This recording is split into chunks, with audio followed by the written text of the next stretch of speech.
என் தங்கப்பிள்ளையே, இன்று இரவு இந்த வராகி என்னுடைய அதிர்ஷ்ட வாக்கினை கேட்கின்ற பாக்கியம் உனக்கு கிடைக்கிறது என்றால் அதை தவிர்த்து விடாதே. என் பிள்ளையே, நாளைய விடியலில் நீ எதிர்பார்த்து காத்து கொண்டிருக்கின்ற ஒரு மிகப்பெரிய வாய்ப்பு ஒன்று நான் சொல்கின்ற இவர் மூலமாக உனக்கு கிடைக்கப் போகின்றது. என் பிள்ளையே, அதிர்ஷ்டம் இருந்தால் நிச்சயமாக இன்றே இந்த பதிவு உன் கண்ணில் படும். அதிர்ஷ்டம் இருக்கிறதோ இல்லையோ, இந்த தாயானவள் என் வாக்கினை எந்த நேரத்தில் கேட்கின்றாயோ அந்த நேரம் உனக்கு அதிர்ஷ்டமான நேரம்தான். என் பிள்ளையே, வாய்ப்புகள் வாழ்க்கையில் பல முறை வந்து சென்று விட்டது என்பது உண்மை. அதை நீ விட்டுவிட்டாய் என்பதும் உண்மை. சில நேரங்களில் மெத்தனம் அதை உன்னை விடச் செய்து விட்டது. நாளை பார்த்து கொள்ளலாம், நாளை மறுநாள் பார்த்து கொள்ளலாம் என்று நீ நினைத்த உன்னுடைய எண்ணங்கள் இதையெல்லாம் உன்னிடத்திலிருந்து எடுத்து சென்று விட்டது. பல வாய்ப்புகள் உன் வீட்டு கதவை தட்டியும் அதை திறப்பதற்கு நீ சற்று மாய்ந்து போனதனால் அது உனக்கு கிடைக்காமலேயே போய்விட்டது. இனி எப்படியாவது இனி கிடைக்கின்ற வாய்ப்புகளை விட்டுவிடக்கூடாது என்பதில் என் பிள்ளை நீ தெளிவாக இருக்கின்றாய். இனிமேலாவது உன் வாழ்க்கையில் உனக்கான நல்ல விஷயங்கள் எல்லாம் உன்னை தேடி வரும் பொழுது அதை நீ சரியான நேரத்தில் பெற்றுக்கொள்வதற்கு எப்பொழுதுமே தயாராக இருக்க வேண்டும். நீ பெற நினைக்கின்ற வாய்ப்புகள் அந்த நேரத்தில் நீ தள்ளிவிடுவாயானால் அது இன்னொருவர் கைகளுக்கு போய் சேரும் என்பதனை முதலில் நீ புரிந்து கொள்ள வேண்டும். இங்கே போட்டிகள் அதிகமாக இருக்கின்றது, பொறாமைகளும் அதிகமாக இருக்கின்றது. அதனால் என் பிள்ளை, போட்டிகள் அதிகமாக இருக்கின்ற இந்த சூழ்நிலையில் உனக்கானதை பெற்றுக்கொள்வதற்கு உனக்கு கிடைத்த சந்தர்ப்பத்தை நீ தவற விட்டுவிடக்கூடாது. எல்லா சூழ்நிலைகளும் இந்த வாழ்க்கையில் உனக்கு சாதகமாக இல்லையே என்று புலம்புகின்ற நீ கிடைத்த வாய்ப்பினை விட்டுவிடும் பொழுது அதை நினைத்து வருந்தாததற்கான காரணம் என்ன? ஏனென்றால் அது உன்னுடைய தவறல்லவா? நம்முடைய தவறினால் நடந்த விஷயத்தை நாம் மேலும் மேலும் சொல்லிக் கொண்டிருக்க கூடாது என்று என் பிள்ளை நீ யோசிக்கின்றாய். நாம் மீண்டும் மீண்டும் இப்படி நடந்து விட்டதே என்று நினைத்து கொண்டிருந்தால் நம் மனது எப்பொழுதும் காயமடைந்து கொண்டிருக்குமே என்று யோசித்து கொண்டே என் பிள்ளை எதை பற்றியும் நினைக்க மறந்து நிற்கின்றாய். சரி, எல்லாம் இதோடு முடிந்து விட்டது என்று நினைக்கின்றாயல்லவா? என் பிள்ளையே, இனிமேல்தான் எல்லாமே ஆரம்பிக்கப் போகின்றது. உன் வாழ்க்கையில் பல விஷயங்கள் இனிமேல்தான் ஆரம்பிக்கப் போகின்றது. நீ ஆசைப்பட்ட பல விஷயங்கள் உன் வாழ்க்கையில் நிச்சயமாக நடக்கத்தான் போகின்றது. எல்லா சூழ்நிலைகளையும் கண்டு மனம் வேதனைப்பட்ட என் பிள்ளைக்கு இனிமேல் அத்தனையும் நல்ல விஷயங்களாக மாறப்போகின்றது. பல கஷ்டங்களை தாண்டி வர வேண்டிய சூழ்நிலை இருந்தது உண்மை. ஆனால் எல்லா சூழ்நிலைகளையும் கடந்து இனி வாழ வேண்டும் என்பதுதான் நிதர்சனமான உண்மை. இனி வருகின்ற வாய்ப்புகள் எல்லாம் உன் வீட்டு கதவை தட்டாது. நீயாகத்தான் தேடி பிடிக்க வேண்டும். ஏனென்றால் வரும்பொழுது விட்டுவிட்டு இப்பொழுது தேடிச் சென்றால் மட்டும்தானே அதை பெற முடியும். எல்லோருக்குமே இது ஒரு பாடமாக இருக்க வேண்டும். நாம் நினைத்த நேரத்தில் வாய்ப்புகள் நம் வீட்டு கதவை தட்டும் என்றெல்லாம் எண்ணி உள்ளேயே படுத்திருக்க முடியாதல்லவா? வாய்ப்புகளை தேடி நீயும் ஓட வேண்டிய காலகட்டம் வந்துவிட்டது. என் குழந்தை, இதற்கு மேல் என்ன செய்ய வேண்டும், இதற்கு மேல் இந்த வாழ்க்கையில் என்ன நடக்க வேண்டும் என்பதனை எல்லாம் யோசித்து யோசித்து வேதனைப்படுவதை நிறுத்திவிட்டு இனி நடக்கவிருக்கின்ற ஒவ்வொரு விஷயங்களையும் சரியாக நடத்தி கொள்ள நீ முயற்சிகளை செய்ய வேண்டும். சரி, என் பிள்ளை, அறியாமல் செய்துவிட்டாய். கிடைத்த வாய்ப்புகளை விட்டுவிட்டாய். இனிமேல் உனக்கு எப்படி கிடைக்கும் என்று யோசிக்காமல் நாளைய விடியலில் உனக்கான வாய்ப்பினை ஒருவர் கொண்டு வரப்போகின்றார்.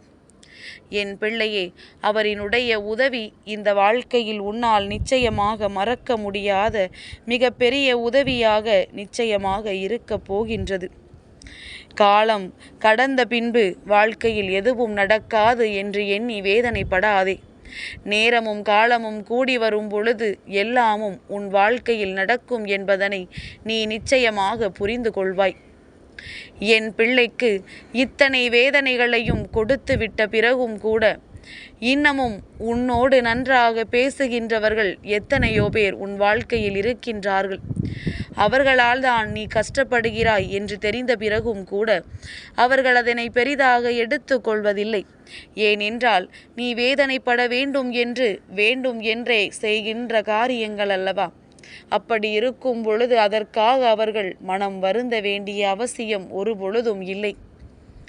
என் பிள்ளையே, இந்த சூழ்நிலைகள் இதுவெல்லாம் கடந்து போகட்டும். இந்த வாழ்க்கையில் நீ அனுபவிக்கின்ற ஒவ்வொரு விஷயங்களும் இத்தோடு முடிந்து போகட்டும். இனிமேல் விடுகின்ற ஒவ்வொரு பொழுதும் உனக்கு வெற்றி விடியலாக மட்டுமே இருக்க வேண்டும். சூழ்ச்சிகள் எல்லாம் தானாகவே ஒதுங்கி ஓடும்.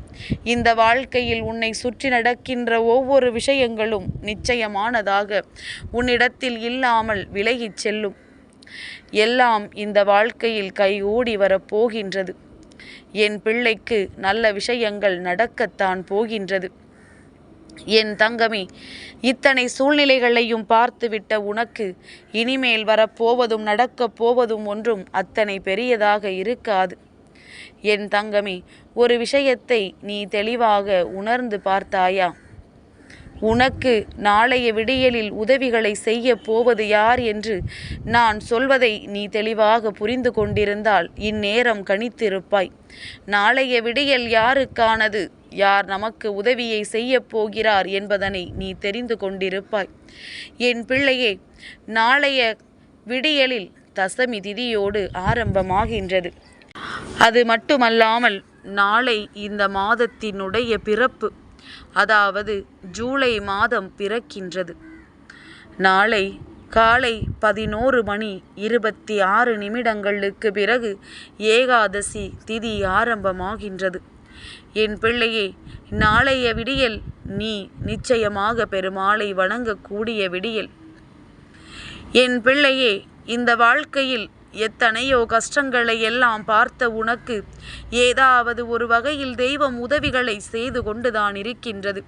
அவர்களுக்கு உகந்த நாளில் அவர்களை வழிபட்டு அவர்களின் ஆசிகளை முழுமையாக பெற்று கொண்டால் கூடிய விரைவிலேயே உன்னுடைய வேண்டுதல்கள் அத்தனை பேரிடம் இருந்தும் நிறைவேற்றி கொடுக்கப்படும். எல்லோருடைய மனதையும் என் குழந்தை நீ கசிந்துருகச் செய்ய வேண்டும். எந்த தவறுகளும் செய்யாமல் வாழ்க்கையில் எந்த சூழ்நிலைகளிலும் என் பிள்ளை மற்றவர்களை வேதனைப்படுத்தாமல் இருந்து கொண்டிருந்தாலே உனக்கு நடக்கவிருக்கின்ற ஒவ்வொரு நல்ல விஷயங்களும் நிச்சயமாக நடந்தே தீரும் என்பதில் எந்த ஒரு மாற்று கருத்தும் கிடையாது. என் பிள்ளைக்கு சந்தோஷம் என்பது எங்கிருந்து வந்தது? இது நாள் வரையிலும் அது இல்லாமல் தானே நீ என்னை வணங்கி கொண்டிருக்கின்றாய் என்று நீ சொல்வது எனக்கு கேட்கின்றது. அம்மா, இந்த சந்தோஷத்தை தேடித்தானே நான் உன்னை தேடி வருகின்றேன். நீயே எனக்கு சந்தோஷம் எங்கிருக்கிறது என்று கேட்டால் நான் என்ன சொல்வேன் என்று தானே என் பிள்ளை நினைக்கின்றாய். என் தங்கமே, உன் தாயானவளுக்கு சந்தோஷம் எங்கிருக்கின்றது தெரியுமா? உன்னை தேடி வருகின்ற ஒவ்வொரு நொடியும் எனக்கு சந்தோஷமான நொடிகள்தான். உன்னோடு பேசுகின்ற ஒவ்வொரு நொடிகளும் எனக்கு சந்தோஷமான நொடிகள்தான். அதனால் சந்தோஷத்தை எங்கும் தேடி அலையாதே. கிடைக்கின்ற ஒவ்வொரு வினாடிகளிலும் உனக்கான சந்தோஷத்தை நீ உருவாக்கி கொண்டாலே போதும். எல்லாமே உனக்கு நல்லதாகவே நடக்கும். நாளைய மாத பிறப்பு என் பிள்ளைக்கு மனதிற்குள் மிக பெரிய தெளிவோடு இருக்க வேண்டும். நடப்பது எல்லாம் நன்மைக்குத்தான் என்கின்ற உணர்வோடு நீ நாளைய விடியலை நல்லபடியாக எதிர்கொள்ள வேண்டும். என் தங்கமே, வராகி வாக்கினை கேட்கின்ற ஒவ்வொரு நொடியும் உன் வாழ்க்கையில் அதிசயங்களும் அற்புதங்களும் நடந்து கொண்டே இருக்கும். என்னை நம்பிக்கையோடு வணங்குகின்ற பிள்ளைகள் ஒரு நாளும் வாழ்க்கையில் தோற்று போக மாட்டார்கள். வருகின்ற அத்தனை சூழ்ச்சிகளையும் நிச்சயமாக நல்ல மன தெளிவோடு வென்று காட்டுவார்கள். யார் நினைத்தும் உன் வாழ்க்கையில் எந்த கஷ்டங்களும் வராது. உனக்கான நல்ல மன நிறைவை நான் நிச்சயமாக கொடுக்கின்றேன். இந்த சூழ்நிலைகளை உன்னுடைய வாழ்க்கையாக்கி நான் தருகின்றேன். வருந்தாமல் வேதனைப்படாமல் வருகின்றவை எல்லாம் நல்லதற்கு என்பதனை எதிர்நோக்கி கொண்டு காத்திரு. அம்மா நிச்சயமாக நடத்தி கொடுப்பேன். என் தங்கப்பிள்ளைக்கு இந்த வராகி அம்மாவினுடைய ஆசீர்வாதங்கள் எப்பொழுதும் உண்டு.